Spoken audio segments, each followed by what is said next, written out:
the Falcons on paper have the best offense in the NFC. I don't like that now everyone thinks we're really good. We signed Kirk, that means we're going all in. The drafting of Michael Penix goes the opposite way. This move makes sense if the Atlanta Falcons front office had Penix number 2 on their big board.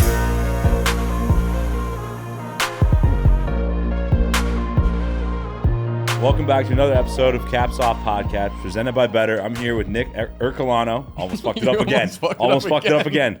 I think in your phone I don't have the R. I think in my contacts I don't have the R. It's just the C. Okay. Well, so I'm officially taking out Jack from the contact. It can just be Perotti. You're just Perotti. Yeah. That's what I told you. That's what everyone calls me. It's just Perotti. I'm calling you Poor Purdy. Poor Purdy. Yeah, Poor Purdy. Well, I am like a poor man's Purdy. Right. To be fair. Yeah. No, dude. I had to stop. Like going on Twitter all the time. You're the Purdy guy now, dude. Sure. It's bad. I saw a tweet today that was like someone was like, it's like you've made it on this app when like someone doesn't even call you by their name. It's like, oh, like that's the Purdy guy. That's like the the mentally ill girl, like shit like that. So I started realizing that, and then I saw you tweet about that tweet today, and I was like, yeah, that's locked in for life now. Yeah, I feel like I'm the Purdy guy now. You're shot. Yeah, but that's fine. I'm when he okay gets replaced with being... in like week 7 of this year. You're cooked. Okay, I'm still gonna be the Brock guy though. That's the thing. If Brock gets replaced and he let's say he looks awful, like really really bad, he's still Super Bowl quarterback. Not a lot of quarterbacks make Super Bowl. And you're gonna follow him to his next destination. Absolutely. Okay. Yeah. If he goes to Seahawks, be tough.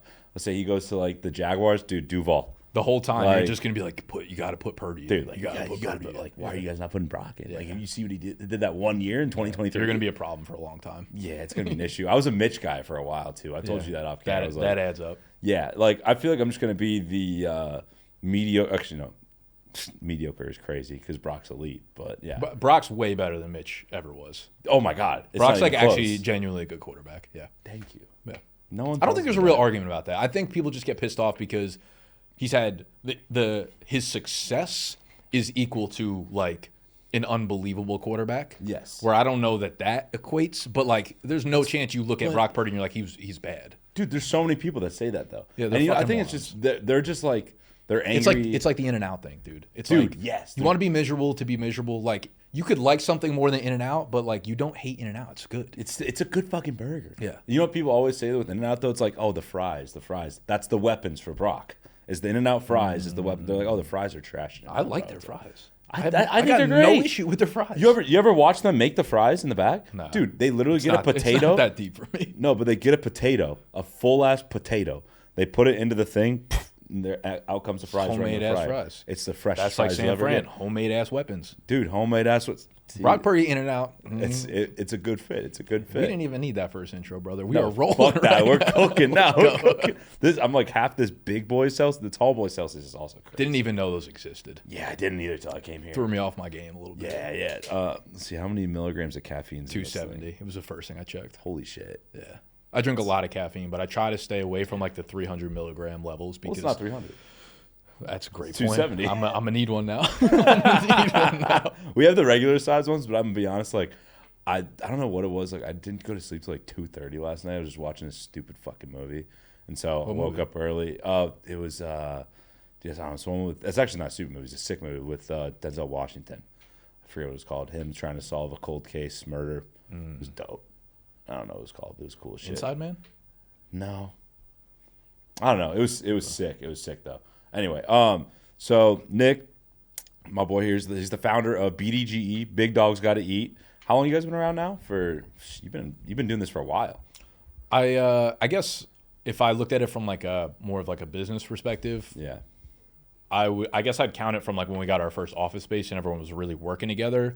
So we'd be going on like 2.5, 3 years. But I started making YouTube videos probably in like 2014. Yeah, it's mostly like fantasy football focused and everything. Yep. So 10-ish years. I mean, I feel like everyone that had TikTok in like 21 was it? Would probably have seen the videos that like help you guys like get huge too, right? What are they called? Yeah, Guess Ike's Lunch. That was peak BDGE. Yeah, that shit was the fall crazy. off has been crazy. Yeah, you guys really fell off, bro. It's actually nuts. Like I just, it was Lumberland, and then it was Guess Ike's Lunch, and then it was Caps Off. Now we're all back. No, dude, you guys have been back. Like wait, I wanted to say something about Lumberland because Lumberland still a company. So they're still a company because they were a product company before they became a media company. Bat mugs, right? They made the Bat mugs. Okay, so they let go of their whole media team, but That's then what it was. Yeah. But then they stopped for a while because they got so many hate comments afterwards, and then they started posting all like old content of the entire old team. Dude, that's so smart. And Lumberland did that, and they also turned off all comments on the videos, so like people couldn't say anything. That's on. Fucking crazy. I'm like, that's an insane move. That's so weird. Yeah. So everything about all the sports media on TikTok is just weird. It's just a bunch of bullshit. It's all just nonsense at all times. No, but so tell them like what everyone. I'm sure they kind of have seen you guys before, but if they don't, what BDGE is, what do you guys do, all that bullshit. Yeah, sure. So when I first started, I started making YouTube content, long form about fantasy football. I was just kind of enamored with it when I was younger. I wanted to teach people how to get better at it. So I started making videos. So you were a big dog. I was not. When I look back at what I used to make, no. Like I probably helped more people lose their leagues than I did win, but you got to start somewhere, Were right? you big on Calvin Ridley last year? I liked Cal. Yeah, so did I. That fucked me. I had the emotional attachment from him being Atlanta, and then I'm telling you, the Players Tribune article really fucking threw me off. Yeah, you're saying that. Did you read that? I did read it. It was pretty emotional. I was like, he's back, baby. Yeah, he's so bad. Turns out he wasn't. He was not back. Yeah. Anyway, the Titans think he's back, but regardless, I started making content, and then, I did that, and I did it consistently for like a very, very long time. But I was working in the marketing field for a while, and I was doing the content stuff on the side for probably like 3 or 4 years, and eventually started to monetize a little bit to the point where I felt like I had momentum enough to leave the job and take like some of the marketing stuff I learned to freelance and make money that way on the side. So it could be like a combination of both. And then I ended up going full time with content like the first year I think I had left my corporate job. It must have been scary. It really wasn't that scary because I had enough momentum built up. Like I saw the growth year over year, and I saw you weren't going to leave it early and just like hope. No. I actually tweeted something about this today where someone was like, how do you get out of your head when it comes to like the financials of going after content? I'm like, I would never advise somebody to leave their job to pursue content full time unless you had an audience already, unless you had financial coming in, like unless you had some sort of momentum. You can't just like do it cold turkey and hopefully. No, it's not like starting a business where it's like, all right, I'm just going to start tomorrow and hopefully it goes well. It's like, no, like I did it for 4 or 5 years before I felt even comfortable that I had momentum. And I was doing the freelance stuff on the side to make money. Like worst case scenario, I was always like, all right, I'll go back in marketing if this shit doesn't work out. Yeah. So it wasn't that scary to me because I felt like I had enough momentum going into it. But things started just going well, and throughout the years we started adding people onto the team, and I always thought like the documentation process of it was really important for us. Yeah. So we do a lot of vlog content and a lot of like behind the scenes of the business stuff, because I feel like that's, I don't know, over the next 5-10 years, I think a lot of like awesome businesses are going to be built mainly on the back of media. I feel like if you're not doing content, you're not really getting out there. I think media product, but I think the ones that really will stand out are the ones that really document the process of building up everything. So I've always felt really strongly about that, and it was something I took really seriously. So we do behind the scenes for our business. We do fantasy football content. Now we've expanded into a bunch of like trivia stuff that's gotten really popular. Oh, yeah, that's huge. We've stayed really niche within NFL, but just kept expanding as like NFL itself has expanded and become like this own like lifestyle of itself. It's like we get the year-round 24/7, right? And we do dynasty fantasy football now, which encapsulates like a good 4 to 5 months of the off season. So people always ask us like, "Are you gonna do other sports?" And I'm like, we ain't done with NFL. You don't need to. We ain't done with NFL yet. Like we're just getting started. There's so many different like jars you can go into. Right. So so that's kind of been the path. And right now we just we have a small team that is really passionate about what we're doing, and we're just really making content day in and day out. All the time. You got a good ass group of people there, dude. Like I mean, obviously met all of them like a couple times. Like just good fucking people too. Like and work their asses off, funny ass dudes. Like they're all just really, really, really into it. And when that's the biggest part. Yeah, when you're trying to build something, it's like it's so important to surround yourself with people that not just that you like as people, but like have the same traits that you'd want in somebody that you're working with. Because listen, it's fun to work with people that are fun, but it's also like, look at any professional sports team. It's a lot more fun when you're winning, and you win by being surrounded with talented people. So bringing in people that have crazy work ethic or fun, creative ideas, like maybe we won't get along outside of work. I'm cool with that. But if you're talented as fuck, I'll have more fun working with you. Yeah, we're gonna have a blast working together. Like, right. We don't have to be boys outside of work. Right. But like, You just respect people that like get shit done, you know? And yeah, like, exactly. You know, if you take accountability and you get shit done, I'm like, you're cool on my books. Fuck yeah. All right. So Nick here is a huge he's from New Jersey, so obviously he's a big Falcons fan. Just makes sense. Lines up. Yeah, obviously. Just not a big dog guy, so that's why, big Falcons guy kind of heads up back in the day.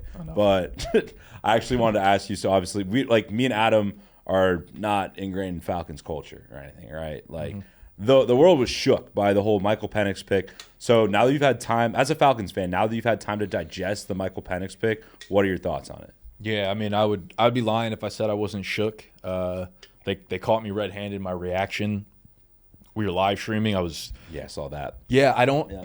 It's crazy because like I don't really get worked up over sports very often, but that was one of the very few moments in my career where I was really at a loss for words. Pissed. There was no connection leading up to it whatsoever. There had not even been like a hint of a rumor that we might look at a quarterback. There was rumors like surrounding it. I think like literally right before you guys made a pick. Schefter was like, I think they're thinking about a quarterback here. Like, yeah, and like I hadn't really seen that because we were live streaming and I was whatever. So I thought you guys should have taken Rome. I thought that would have been the perfect I would have pick. been really cool at Rome. I would have been cool with Dallas Turner. I would have been cool with Byron Murphy. Dallas Turner would have been sick, too. Yeah. I thought he was mocked to you guys a bunch. Like basically every mock had Dallas Turner going there. And I think that was realistically what made the pushback so crazy on the Penix pick was at first I was shocked and I didn't understand it because when you look at the Kirk Cousins contract, you hear like 4 for 160, right? And immediately you're like, holy fuck, he's there for the next 4 years. Like, why are you drafting an older quarterback in Penix when that's the end of his rookie deal? Yeah, but like most contracts on the surface for the NFL, teams can get out after about 2 years, and that's the case for Kirk. And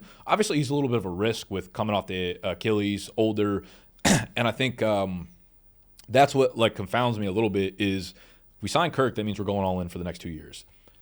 The drafting of Michael Penix goes the opposite way. Had we not brought in Kirk and then signed Penix, I would have been like, cool. People still would have pushed back because the media around Penix was that he is not a top 10 talent. He's a early second-round pick, and I think that's what kind of fucks everybody up. But realistically, the way I look at it and what I was telling you before is this move makes sense if the Atlanta Falcons front office had Penix number 2 on their big board. Yeah. If they said, hey, he is the second best quarterback in this class, he's the second best player in this class, and we're getting him at pick 8 at the most valuable position, that makes sense to me.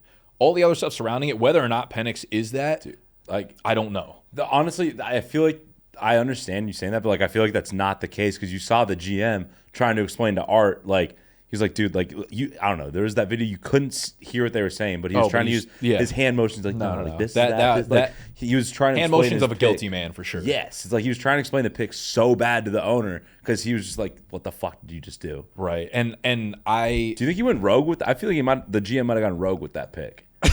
Like he just last minute put a folder in by himself. I feel like he's straight up like they're like, all right, so Dallas Turner's the pick, Rome's pick. He's like, I think we got this. That doesn't make sense. Penix.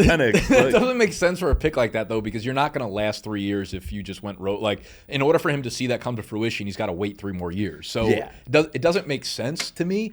I think they were. You think the owner would be in the know though? Like if you're gonna do some crazy pick like that, franchises operate differently, man. Where they're just like, "We'll hire you. I'm hands off. You do what you got to do." You obviously have to have a lot of fucking trust in your guys if you're gonna let him do that. Yeah, to me, he was number 2 on the big board for them, and they felt like this was the way to solidify their franchise for the next 5-10 years. He's a scary pick because that's what you choose to believe because you don't want to have to believe that you guys fumbled it. Well, this is you trying to cope. If we ever have the number 8, every time we get the number 8 pick, I want to move it. I don't. Yeah, I want us to forfeit. Oh my God. Another funny thing that I thought I of too. I haven't even thought about that. I don't know why. Every time we get the number 8 pick, we do some wild shit. How many times you guys got the number 8 pick the last 5 years? Like 3? Yeah, that's insane. 3, and then our time we had the number 4, we took Pitts. So it's like we're not getting any better the further we move up. No, but that's still draft. 8 is double 4, so like 4 was twice as bad essentially. Right? Oh God, don't do that. Drake London, I still feel like was a good pick out of all of them, but like first receiver taken though.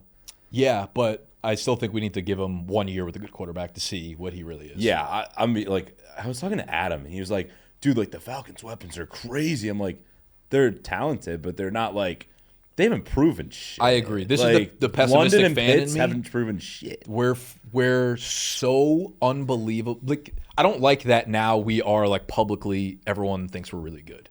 That sucks. Yeah, that's not good because you guys actually haven't proven anything. I've always known we're not good, and now it's like, okay, we add Kirk, and he solves all of our problems. Our defense still sucks. London, Pitts still haven't proven anything. Dude, I keep telling Adam, he's like, oh, do the Falcons on paper have the best offense in the NFC? I'm like, no, they fucking don't. No. It's not even like top 5. That's like that's what like fake sharp people keep saying right now. And I'm like, it's just not real. It's the best offense on paper. It's like, well, it's not the best offense. It's not even close, right? No. And we like add in Darnell Mooney needs to be a stud for us in order for us to like work. Darnell Mooney is not a number 2 receiver. That's why I thought you guys should have taken Rome. Yeah. Because if you had London, if you had Drake London, Rome Odunze, Darnell Mooney, that's a good trio. Rome would have been such a meme pick, though. Us going with another receiver inside or another offensive weapon inside the top 10. But if you're gonna go offense, like I guess get another receiver. So like when the right before the pick was about to happen, I remember because we were live streaming. We had a couple of people behind the scenes just hanging out, and I saw their faces. Like they had got the pick leaked to them before the pick went up on the TV. So they're all looking at you like. So they were all like, "Yo, get the phone, get the camera, or whatever." And I figured like because we had been talking about Dallas Turner, Byron Murphy, whatever. I was like, we need D-line help.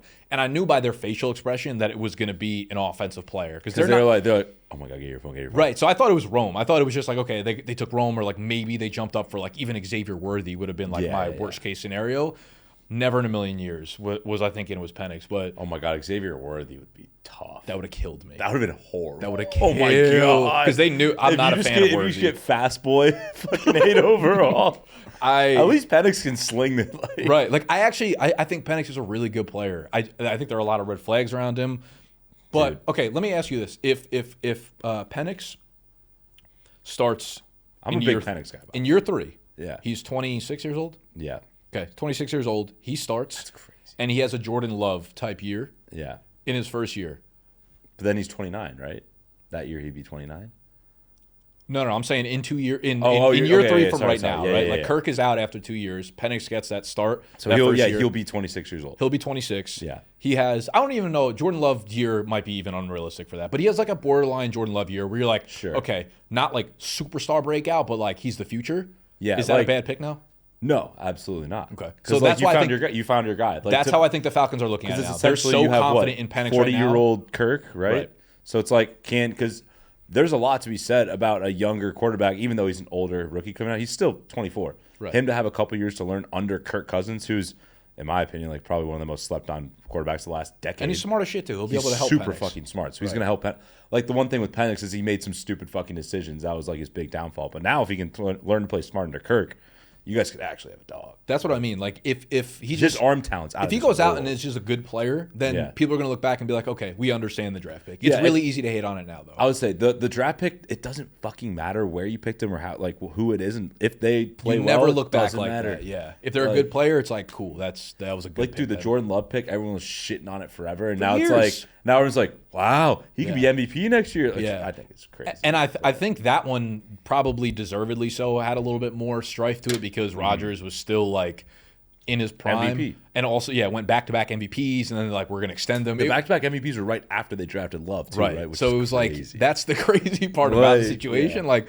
Kirk, I'm just hoping he fucking is able to stay upright the entire year. Yeah, I think it was also like on like some kind of a safety blanket for Kirk too, where it's like you have an older. Is he 39? No, he's not there yet. 38. He's 36, I think. Maybe. Oh, I thought he was way older. I'll look it up. He's an older quarterback in his late 30s that just tore his Achilles. That's hard to come back from. So I feel it's almost like a security blanket. We've gotten just like so spoiled with one, older QBs, two, guys coming back from injury quick that now I feel like we look at both of those and we only think about the upside scenario in both situations. And it's like, it doesn't always work out like that. All right. I want to do Kirk's 35. 35. Okay. Yeah. So, I mean, by then you could still have him for 4, I guess, but 39 is too old for a quarterback that couldn't really perform. Yeah. All right. What I want to do with you, too, is obviously the NFL schedules came out on Wednesday. I want to do the Falcons schedule prediction, the record prediction with you as a diehard Falcons fan. Okay. You can be biased or not, whatever the fuck you want to do. I'm going to go through the schedule. You tell me win or loss. Okay. All right. Steelers at Falcons. Dub. Week 1, easy dub. Arthur Smith revenge game. Oh, my God. Let's fuck his day up. Yeah. Wait, I like that. I like that. But that actually, no, that's not good for you guys. Arthur Smith. I think we want to bury him. Yeah. I think after the pain he's caused us, yeah. He'll be equally riled up as we will. It'll be interesting to see, but yeah, all right. Dub. Week 2 at Eagles. I'll hold an L there. Okay, yeah, 1-1. Then you go back and host the Chiefs. 1-2. Dub. Upset. Upset. Let's go. At Mercedes, 2-1, 2-1 Falcons. Then you host the Saints.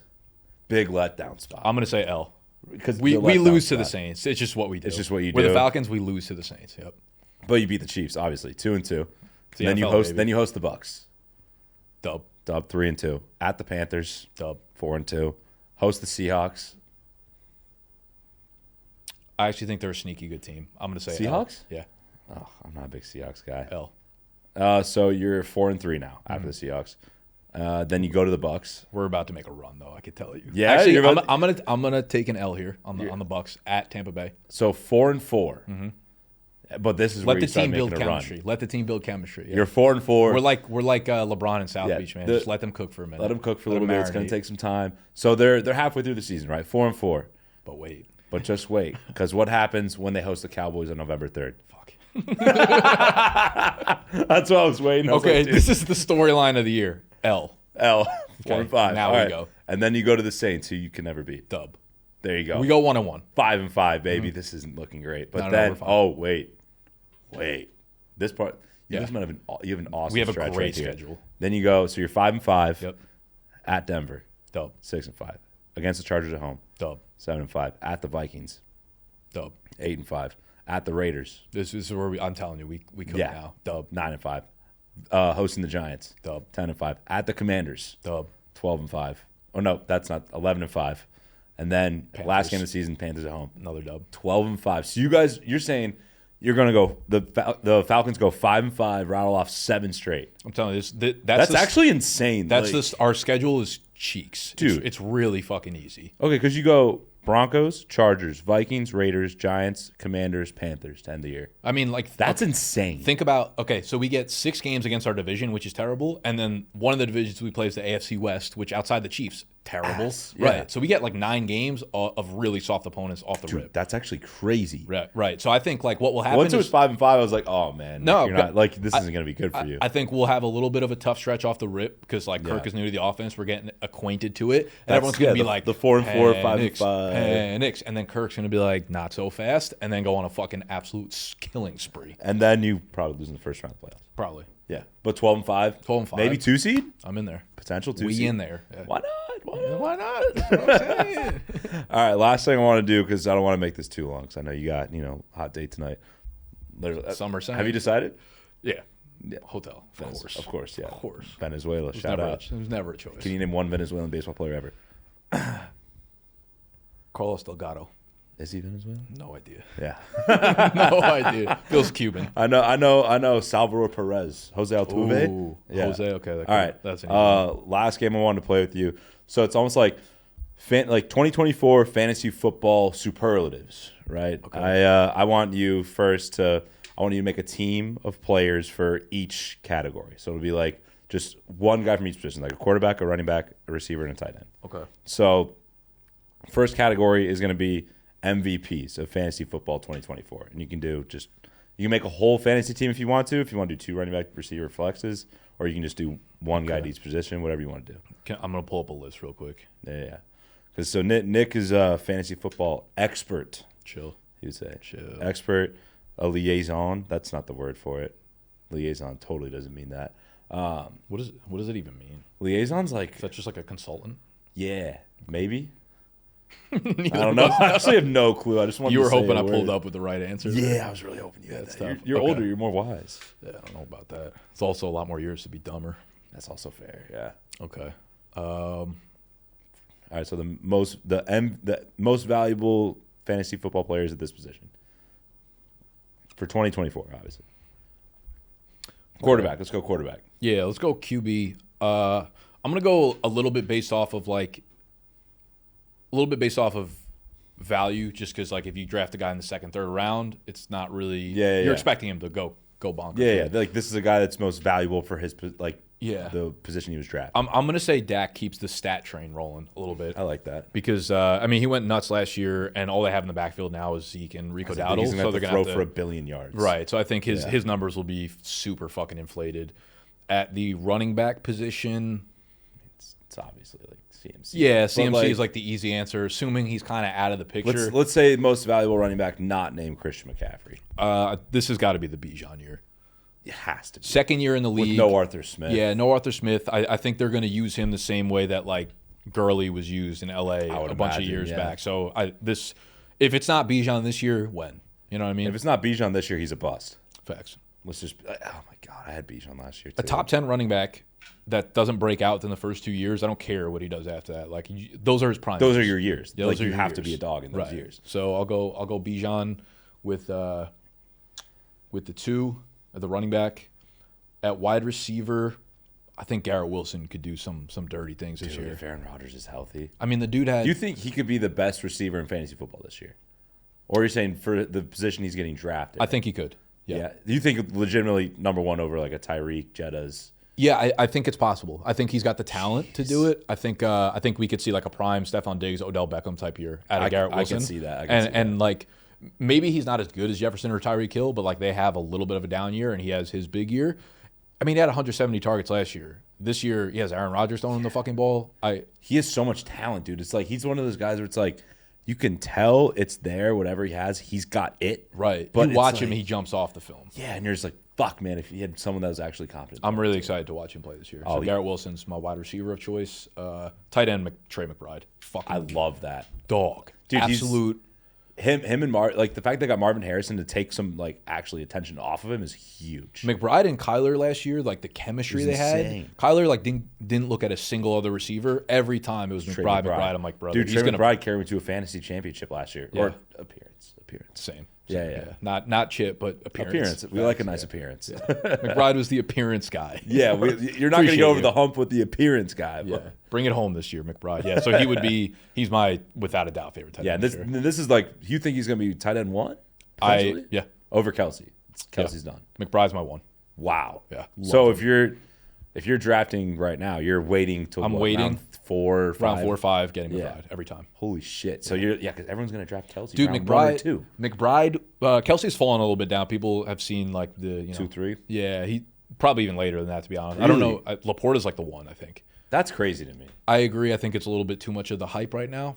He was good last year, but he wasn't like amazing last year. He was like the 1. He was the tight end 1 last year. Yeah. Oh yeah. Like overall. Oh, he was overall. He was really good. Yeah, dude. I thought for some reason it was still Kelsey. 10 touchdowns. Yeah. He was sick. But like I'd wait 2-3 rounds and grab McBride, Mark Andrews, even like any of those guys would be fine. Kittle. Laporta's a little too spicy for me. I think it's because he was a rookie last year, so he's probably like, sophomore jump, sophomore lead. Yeah. All right, next category for fantasy football superlatives for 2024.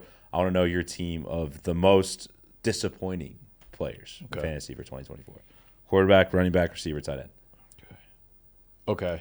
I'm going to go a little bit hot here with Josh Allen in Buffalo. I'm with that. Did you take his weapons away? What is Dude, Gabe Davis left too. His top 2 weapons. Gabe Davis, Stephon Diggs. And now what's he got? Khalil Shakir, Keon Coleman. Just James Cook's cool. But big year for Dalton Kincaid, by the way. Oh, 100%. Yeah. That would have probably been my other answer. Love Kincaid. Dude, let's get Kincaid with it for sure. Great fucking pick. Yeah, thank you. Appreciate that. Allen, like he'll be great, obviously, but like what was he before Diggs? Dude, nothing. Not good. I keep telling people that. They're like, because I'm really low on the Bills this year. I think they like losing Diggs and Gabe Davis in the same offseason is not good. Yeah. And their defense last year is kind of banged up. Poyer left. And they got rid of everybody, yeah. Yeah. So I'm like Tremaine Evans left the year before. So I'm like, dude, who do you guys have left? Yeah, like Matt Milano and a bag of chips? Like, that's it. I don't know. I feel like Allen's due for like a bad year. Not a bad year, but a huge right. But if you're year. drafting him as like QB 1 or 2, I think you're probably going to be disappointed. I don't even know if he's going to be like top 5 quarterbacks this year. Okay, let's see. Running backs. I think Derrick Henry's going to have a down year. Really? I kind of like him in Baltimore. Dude, no more Greg Roman. Yeah. Like, I feel like, I don't know, for some reason that they lost a bunch of O-linemen too. Like, I could see it. Yeah, I don't know what it is. It feels about like Derrick Henry. Like, Tennessee wouldn't have let him left. They had this whole plan this offseason to get better and get more offensive weapons. They would not have let Derrick Henry left if they really believed in him. I don't know. It feels weird. I think they were just moving away from that identity altogether. Makes sense. Like, get the Vrabel, run it down your throat, smash mouse out of it. I'm gonna go with I'll go with Rachaad White. He's not as spicy of a name. He finished last year as the RB4 overall. Was he 4? He caught so many passes, but he's been a bad runner. He's not a good runner of the football. Feels like a Dameon Pierce type of thing, right? Right, and he's a good athlete. and they used him in such high volume last year. But they brought in Bucky Irving, who I don't love, out of Oregon, like small guy but great playmaker, and he's going to take a bunch of the pass catching away, I think, in that backfield. So who is Rachaad White without a lot of volume? I think, well, I shouldn't say without a lot of volume, but with less volume, we'll find out, I think. So I'm not I'm not really like in the long game for guys who I don't think are great runners. Yeah, he was just like a fill-in rookie. Right. Like, yeah. He was solid, though. He was, I mean, I think his rookie year was 2 years ago. 2 years ago. Then he had his breakout year last year, but like most of it, he was like 3.8 yards per carry, just like they're just shoving the ball into his fucking mediocre stomach. Shit. Yeah, some fucking mid stuff. Yeah, all right. Yeah, shoving balls in. Tight end. Crazy. Who we got? Receiver. Okay. Most disappointing wide receiver 2024. Yeah, CD's gonna smash. Tyreek's gonna smash. Amon-Ra's gonna go crazy. Let's go with Diggs. Diggs out in Houston. Really? Don't love him anymore. I think he's. I'm not like super high on Diggs anymore because that last year like wasn't anything special. I think people are gonna try to recapture and be like, nah, new situation. Like the elite Diggs is back. But Nico's that guy. Dude, Tank is a motherfucker too. Nico and Tank are there. I think Diggs will be cool, but I don't think he's the same separator. I don't think he's the same like. Do you think Diggs is more like almost their slot guy now? I could totally see that. Like, I think he'd be cool there though. I was trying. Yeah, oh no, I think that team's gonna be awesome in general. It's gonna be fun as hell. But I'm like, I was thinking about it in general, just as a football fan. Like, how the fuck is those three receivers gonna coexist? Obviously, Nico's the big jump ball, go get a guy, right? And then Diggs is big route runner. Tank's, I guess, more of like route runner, fast guys. But I'm like, I feel like Tank he's more and Nico of are both downfield guys. I would say Tank's more of a downfield guy than Diggs. Diggs doesn't really have that game anymore. Like, he did for a while. Is he just the fucking like slot guy? He's like he's gonna be like Keenan Allen now, but now he's like slant boy. Like, yeah, but now he's competing with two guys that are also awesome. Yeah, you know, like Nico's a better version of Mike Williams, and the Chargers never had a Tank Dell type of guy that could take 100 targets and be really productive with it. So I think Diggs will be. I think people will take him at like the 2-3 turn, be like CJ Stroud, Diggs, and I think he's going to disappoint. I've been telling people all offseason. I'm like, dude, I think Tank is probably actually my favorite value pick, I guess, on the Titans. Like, Tank was doing just as good or better than Nico when he was healthy. Titans, that's crazy. Titans, Texans, Jesus, whatever. AFC South. I'm tired, man. It's been a long day. And then tight end, most disappointing tight end. Okay, most disappointing tight end, I will say. I really got no problems with the top. I guess we'll go back to Laporta because he's getting drafted so fucking early. Is he like second, like early second type of deal? Not early second, but he's at the 2-3 turn. Okay. Like if you want it, like that's insane. Like the 3-1 is where you have to pretty much grab him, and I'm like, man, I get that. That's not worth it. He might even be the best tight end in fantasy next year, but I don't see like the gap between him and the dudes you get in the 4th, 5th, 6th being big enough that I need to use that up there. Dude, yeah, I feel like there's probably like 5 or 6 tight ends you can get that are all like very serviceable and it's fine. Within the first 5-6 rounds. So like I'm cool with that. So I feel like Laporta, I don't know if you'll be disappointed with the pick, but like relative to what you could have got there instead, like you probably get Garrett Wilson at that turn because people are disappointed. Instead, who'd you rather have, Laporta or Garrett Wilson? Of course, it's not even close. Of course, it's Laporta. Yeah, it's obviously Laporta. Like, what are we talking about? Good old Midwest boy, Sam Laporta. Yeah, dude. When I saw you like went to Iowa, I was like, he just sounds like an Iowa dude. Like, every tight end sounds like it. Yeah, Sam Laporta. Like, he sounds like a good Midwest boy. Loves some cheese curds. All right, we always end this with everybody. Every single guest we have on, I want you to give me off the dome Nick Ercolano's top 10 quarterbacks in the NFL. Damn, I think we did this last time too. I know, but I don't know if it's changed. Okay. Because we didn't have you on before like postseason or like anything like that started, I feel like. No, we had, I think, preseason going into the year. And I remember being high on Dak and Tua, and everyone, I got a lot of shit for that outside of Felipe and Adam, because Tua and whatever. So from me, you got a lot of shit from me. Yeah. Okay, so top 10 QBs. Tua, by the way, I'm so out on Tua. Now, Now, I was in on Tua before. Now I'm not. Whatever. So top 10 quarterbacks off the dome. I mean, who's the one? Okay, so we'll go Mahomes. Brock. What? Yeah, Mahomes. Not Brock, not one. That's crazy. I'm still gonna go Allen at 2. Still? Yeah, I think that's what Lamar has 2 MVPs. Yeah. That's crazy. What's the criteria? Like dudes who I think would win a Super Bowl this year? It's just your top 10 list. Okay. However the fuck you want to criteria. Mahomes, Josh Allen, Lamar. I will go. I feel like that's almost a consensus top 3-ish. I would have Josh Allen lower, but I'm gonna go with Stroud at 4. Already. Yeah. Dude, after 1 year? I'm ready. I mean, he's sick. I love CJ Stroud. Yeah. At 4? Yeah, over Joe Burrow already. Yeah. Burrow, yeah. Oh. Yeah. That's crazy. Why? He's just a dude that you watch and you have no questions about whether or not he's legit. Yeah, it jumps off the board. Like, he's just sick. It jumps off the screen. I just feel like screen, with a lot of guys, it almost feels like you're always trying to convince yourself that he's good. That's what I have to do with Tua. Like, I feel like I have to convince. Like, when I'm watching Tua, I'm like, yeah, he's good. He's good. Like, look, that throw is good. Yeah. Like, yeah. But you never really feel that sense of security, and I feel that with Stroud. Dude, you know what it is? Like, and this is just me being biased. I'm gonna bring up Brock, but like the way that I've like really classified it is like you can tell when a guy's got it because my whole life when I see Jimmy G or Alex Smith, whatever, when they throw a ball and the ball goes off the screen, are you scared or excited? Yeah, that's the only fact. Like those two guys, Alex Smith and Jimmy G, I'm fucking terrified. Purdy, when Brock does it, I'm like pumped. Okay. So like I think that's like a CJ Stroud. Like when you have a young quarterback, if A-Rich does that, I'm like, oh fuck. Yes. What's gonna happen? CJ Stroud does it, you're like, oh my god, Nico's down there, bro. 100%. That's a great way to put it. Like I don't know what it is. It's like that feeling you get when you just like, yeah, fuck yes, or you're like, like I don't know what it is about that. Yeah. So I will go with Stroud at 4. I'll go with Burrow at 5. Yep. Brock Purdy's still available. I'm trying to think of who I don't want to forget before I get to Brock Purdy. Okay, so there's a tier of like. I mean, he's already fallen pretty drastically down the board ever since you picked Mahomes at 1. Dak, Hurts, Herbert, Herbert, Justin Fields. Enough. Desmond Ridder. I will go with. You don't make me say Kirk right now. You can don't make me say say Kirk at 6 and Penix at 7. I'm gonna go with Dak. Okay. Dak at 6. He's severely like just slept on. I feel like in general because he's on the Cowboys. If he wasn't on the Cowboys, yeah, he's one of those guys that like every single thing he does sways the public opinion about him. Yeah, if he's good, he's great. If he's bad, he's terrible. If he gets a fucking tattoo on his leg, he's a thug. Yeah, it's that he gets put down though for 14 hours where they tattoo his entire leg. Oh, pussy. Yeah, like yeah, you gonna have your entire leg tattoo for 14 hours? Yeah, I would go down immediately. In fact, you can kill me. Honestly. Yeah, what the fuck? Hell no. Okay, so we got Dak at 6. I feel like if Dak was on any other team, though, he'd be a consensus top 5 quarterback. Yeah. Like, everyone always gives him shit about, like, oh, he can't get it done in the playoffs. Like, no one says that about Justin Herbert, by the way. I'm about to. That's why Fuck yeah. Following. I'm not a Herbert guy. I'm going to go Stafford at 7. See, I love that. I'm a big Stafford guy. It's hard not to be, dude. When he's healthy, electric. Awesome. Yeah. His arm's fucking unparalleled. Unbelievable. I'll go Stafford at 7. I will go. You can. I got to put her. I think I'll put Herbert at 8 here. Okay. I'll put Herbert 8 only because I can't really think of other guys right now. You can pull up like a list of NFL teams if you need to. No, you said off the dome. I have to. It is off the dome, but I have to do it. Oh my god! I can't wait to see who you miss. This is gonna be hilarious. There's gonna be one like glaring that we forgot about. Yeah, for sure. Okay, let's go.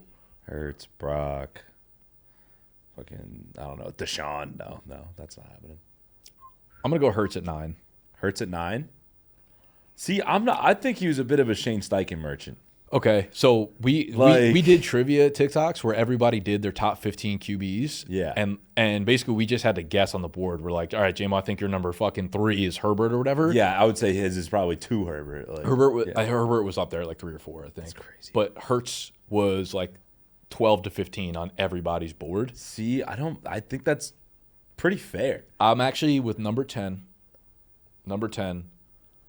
Rodgers probably deserves to be here, but like I still need to see it. I would say like I've left the Jets and Rodgers off all my rankings lately because we actually have no fucking clue how they work together. Right. I need to see it, I think. And he's coming off the Achilles. I'm like, dude, I got no idea. I'm gonna go with Kyler Murray at 10. Over Brock? Yeah. What are we doing? Kyler's a savage, brother. Dude. That's crazy. Kyler, you're hanging on to that 1 year where he was in the MVP race for 8 games like 2 or 3 years ago. Brother, Kyler was great for like his first multiple years he was in the league, and then he had the contract injury. for a reason. He did get that contract for a reason. Kyler was one of the most electric athletes, playmakers I've ever seen. Like going back to, I remember watching him in high school, being enamored with him, seeing him in college, putting an early Heisman bet on him, hitting that, and I'm like, this is just my guy. I mean, he's electric as fuck to watch. I just feel like there's something about him. He just doesn't have like that it. You know what I mean? He definitely has the it, but he does have that like when he throws it up or starts getting crazy, you get a little bit worried. Yeah, you're a little But I do think this. I think this year will with Marv. This year with Marvin McBride and like a Michael Wilson's not a terrible team. Loved Michael Wilson. I'm a big actually. Michael Wilson guy. Actually. Loved him last You're a big year. Michael Wilson guy? Stanford, yeah. Yeah, fuck yeah. He was like one of my favorite players. Dude. Love Mikey Dubs. Dude, I just grew up a Stanford fan, so I knew about him. That's hilarious. I'm like, dude, no one knew who he was. Yeah, I remember watching film of Michael Wilson going against Christian Gonzalez last year, and I was like, yo, Michael Wilson's like kind of good. He's kind of owning Christian. Kind of fucking good. Christian Gonzalez also, by the way, he's going to be Awesome sick this stud, year. yeah, for sure. Yeah, give me Kyler at 10, I think. Well, all right, so I'm just super curious. The 8 to 15. Where would Brock, if you had to just like put him? He's probably in that tier from like now until 15-ish, I would say, because there's, I mean, dude, there's the Jordan Loves, the Tuas, the Brock I'm glad Purdy's, you didn't put Jordan Love in the top 10 yet, by the way. It's kind of crazy that I put Stroud there, but like Jordan Love actually outproduced him in pretty much every category and led nuts. Probably a not worse team, I shouldn't say that, but similar talent equal weapons. Yeah, I would say. Yeah, so I feel like that's a little weird going off that criteria. But Love makes he just makes more stupid mistakes, I feel like, than Stroud. Stroud just doesn't turn the ball over, right? Like, which is sick. But like that feels like a good predictor of being like an elite QB. Eventually. Yeah, you're just holding on to the ball. Like there's something about Jordan Love. Like last year, obviously he produced like crazy, but like the first third of the year he wasn't very good. He was really good really early on, then had like a huge fall off, and everyone's like he's cooked. And then he came back and was sick. Right. So I think we need to see another year for sure to be super bought in, but like he's right there on that cusp. If he's 4,000 plus yards again with 30-some touchdowns, yeah, he's top. He's in there for sure. 6 quarterback probably. Yeah. And I even think like you can start getting down to that tier where like I am looking at Kirk Cousins there. I am looking at Jared Goff, exactly. Like those are all guys that I think you can argue in that same tier. Yeah. Okay. Jared Goff, Baker, Brock, ranked 3. Brock, Goff, Baker. Good. Smart man. Hell yeah. All right. That's going to do it. Nick, appreciate you coming. Have fun in Miami while you're here, brother. Good luck tonight. That's all I got to say. Thank you. I'll be trying my best. Thanks. Tell them where they can find you and BDGE, by the way. Yeah, BDGE, Big Dogs Gotta Eat. If you search that, we're on all platforms under that. So. BDGE. And then your personal, too. Plug yourself. Yeah, I don't make too much content on my personal stuff, but it'd just be my name. Well, he's handsome, so you just follow him. Nick Ercolano. Ercolano, yeah. Nick Ercolano. If you want to put an R in there, that'd be appreciated. Yeah, too. Thank you, Nick Ercolano. Appreciate it. All right, we'll see y'all next time. Bye.